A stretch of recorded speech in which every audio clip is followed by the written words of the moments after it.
현재 암호화폐 시장은 총체적 난국입니다. 증시가 오를 땐 코인이 오히려 빠지더니 이제 증시가 하락하니까 코인은 거기에 더해 추가 하락까지 하고 있는 상황입니다. 얼마 전까지만 하더라도 증시가 이렇게 상승하면 우리 코인 시장도 상승하겠지? 라고 기대했던 코인 투자자들까지도 결국 포기하고 이 시장을 떠나는 것 같습니다. 지금 자산시장이 이렇게 흔들리는 이유가 무엇인지, 앞으로 우리가 어떻게 대처를 해야 되는지 이번 영상에서 면밀히 다뤄보도록 하겠습니다.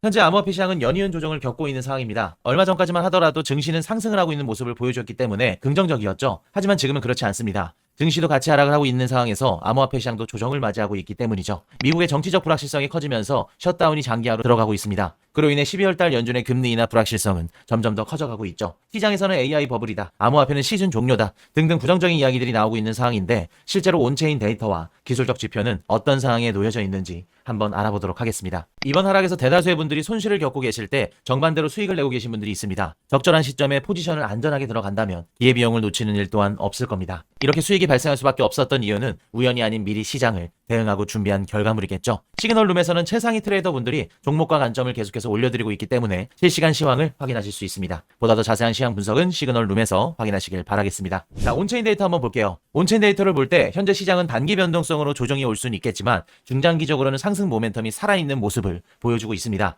그 이유를 지금부터 함께 알아보도록 하겠습니다. 먼저 심리부터 보겠습니다. 공포 탐욕 지수는 시장 참여자들의 감정을 수치화한 지표인데요. 지금 20대의 공포에 가깝고 추가 하락이 길게 이어지기보다는 작은 호재에도 되돌림이 붙기 쉬운 자리에 해당됩니다. 그래서 급하게 포지션을 잡기보다는 아래 구간에서 긴 꼬리와 거래량이 붙는지 확인하고 천천히 접근하는 편이 안전합니다. 이어서 실현이익 손실 비율을 한번 알아볼게요. 이 지표는 최근에 실제로 이익이 확정된 금액과 손실이 확정된 금액의 비율을 90일 평균선으로 본 것입니다. 고점을 찍었던 여름 대비 확실히 낮아지고 있는 모습을 보실 수 있죠. 과열이 식었다는 의미이기 때문에 반등이 오더라도 추격 매수보다는 눌림에서 천천히 받는 쪽이 유리해 보입니다. 특히 10만 달러 언저리로 밀릴 때 거래량이 실리는지 보면서 현물 위주로 작은 분할 접근이 합리적으로 보입니다. 현재 시장 가격이 투자자들의 평균 매입가 대비 얼마나 고평가 혹은 저평가되어 있는지를 알 수 있는 MVRV 지표를 한번 보도록 하겠습니다. 지금 보시면 1.8에서 2.0을 터치하는 것을 보실 수 있는데요. 이 수치는 MVRV 수치 기준으로 보았을 때 매수하기 매력적인 저점 구간에 진입하는 것으로 볼 수 있습니다. 다음은 누가 비트코인을 파는가입니다. 과거 사이클에서도 큰 미실현 손실을 하는 보유자들이 마지막에 손절을 크게 내던 구간에서 바닥이 만들어지곤 했죠. 차트를 보시면 빨간색 선이 미실현 손실액이고요. 검은색 선이 가격인데 해당 구간마다 저점을 형성한 것을 확인하실 수 있습니다. 이 차트는 비트코인 청산 히트맵이란 차트인데요. 비트코인이 어디서 많이 샀고 어디서 많이 팔려고 하는지를 색깔로 보여주는 지도입니다. 노란색에서 빨간색 부분은 사람들이 비트코인을 많이 산 자리에 해당이 되고요. 파란색 부분은 사람들이 많이 사지 않은 자리에 해당이 됩니다. 이 차트를 보시면 비트코인이 10만 달러 아래에서는 많은 사람들이 매수해서 받쳐주는 힘이 있고, 그 위쪽 10만 달러 이상은 예전에 높은 가격에 샀던 사람들이 본전만 오면 팔려고 기다리고 있다는 거를 우리가 차트상에서 보실 수 있죠. 그래서 지금 같은 구간에서는 무조건 따라 사는 것보다는 조금 눌렸을 때 다시 확인하고 천천히 들어가는 게 가장 안전해 보입니다. 또 하나 중요한 포인트가 있습니다. 지금 보고 계시는 공급 대비 손실 비율 차트는 현재 가격보다 더 비싸게 매수된 비트코인, 즉 미실현 손실 상태인 물량이 얼마나 되는지를 나타내는 지표인데요. 최근 값이 약 29%대까지 올라왔는데 이는 손실 구간에 있는 코인이 29%란 뜻입니다. 보통 이런 상황은 빨간색 동그라미 구간처럼 비트코인 가격의 저점을 형성하는 구간에 해당이 됩니다. 하지만 과거 차트처럼 한 번 더 하락한 이후에 상승하는 경향을 보일 수도 있기 때문에 너무 서두르기보다 기준선을 단계적으로 확인하는 편이 안전합니다. 97,000에서 99,000달러에 해당하는 박스 하단에서 긴 꼬리와 거래량이 붙는 모습이 보이면 현물 중심, 저배율로 아주 작게 분할 접근을 하시고요. 104,000달러를 일본 기준으로 재돌파 유지하면 그때 비중을 한 단계 키우는 전략이 합리적입니다. 반대로 가격이 97,000달러 아래로 밀리면서 공급 대비 손실 비율이 30% 중반까지 더 치솟는다면 보수적인 포지션 운영을 권장해 드립니다. 한편 자금 흐름을 보면 지난 30일 약 54억 달러의 현금이 들어와서 52,000개 이상이 10만 달러 위에서 매수된 걸 확인할 수 있는데요. 이는 레버리지보다 현물 쪽 매수의 의지가 남아있다는 신호라 볼 수 있고, 104,000달러 재돌파가 확인되면 대기 자금이 실제 수요로 전환될 여지가 커 보입니다. 이때는 조정이 나올 때마다 단계적으로 비중을 늘리는 접근이 무난합니다. 마지막으로 방어 구간입니다. 최근 가격 흐름은 보유자들의 평균 매수가가 레벨을 이룬 뒤 10만 달러 부근에서 버티고 있는 흐름이고요.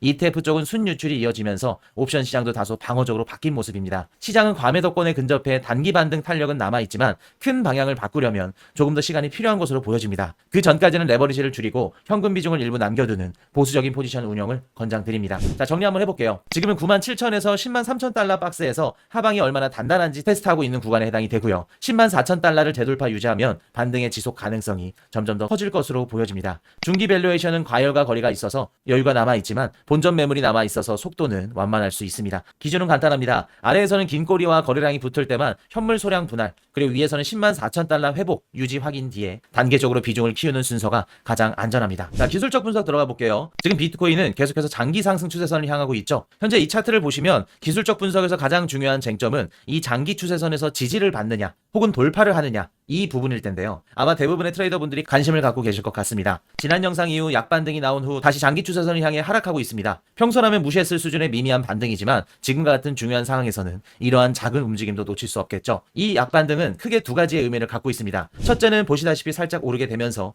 RSI가 식혀진 모습 보이시죠? 이를 4시간 봉으로 보게 되면 과매도 구간에서 끌어올린 모습을 확인하실 수 있습니다. 이렇게 되면 장기 상승 추세선에 닿았을 때 상대적으로 RSI가 더 높은 수준에 있을 가능성이 높아 RSI 다이버전스 컨펌이 될 확률이 더 높아지겠죠. 이해가 안 되시는 분들을 위해 다이버전스 개념에 대해 좀 더 자세히 설명을 드릴게요. 다이버전스는 가격과 보조 지표가 반대의 방향을 가지는 것을 말합니다. 화면에 보시는 것처럼 전저점에 비해 가격이 낮게 마감이 돼도 RSI가 높게 마감이 되면 다이버전스에 해당이 되죠. 다이버전스는 각도가 중요하지 않습니다. 이전보다 더 높아졌냐 낮아졌냐만 보시면 됩니다. 4시간 봉에서 전저점 RSI가 19였기 때문에 장기 상승 추세선에 닿았을 때 19의 숫자보다 더 높게 된다면 다이버전스가 형성이 되는 거죠. 그리고 다이버전스는 비교 대상이 과매도 혹은 과매수 구간에 있을 때만 유효합니다. 지금처럼 일봉에서 전저점을 봤을 때 과매도 구간에 진입하지 않았기 때문에 일봉에서는 상승 다이버전스 자체가 나올 수 없는 상황에 해당이 되는 거죠. 다시 차트로 돌아와서 지금까지 설명드린 특징을 알고 보면 약반등으로 RSI가 식혀진 것이 왜 다이버전스의 호재인지 이해가 되실 겁니다. 약반등의 두 번째 의미는 부정적입니다. 지금까지 이 장기 추세선에서 지지가 나왔던 과거의 구간들을 한번 살펴볼게요. 첫 번째 지지와 두 번째 지지입니다. 그리고 지금 보시는 건 세 번째 지지에 해당이 되는데요. 공통점이 보이시나요? 모두 추세선을 향하는 동안 잔파동 없이 쭉 떨어졌다, 쭉 반등한 모습입니다. 제가 몇 년간 트레이딩을 하면서 겪은 경험상으로도 지지나 저항 구간에서 돌파가 나오지 않고 추세가 유지될 때는 빠르게 추세선에 닿았다가 빠르게 되돌아가는 경향이 자주 발생을 했었는데요. 추세선 근처에서 빠른 변동성을 보여주지 못하고 옆으로 질질 샌다면 높은 확률로 돌파가 나왔었죠.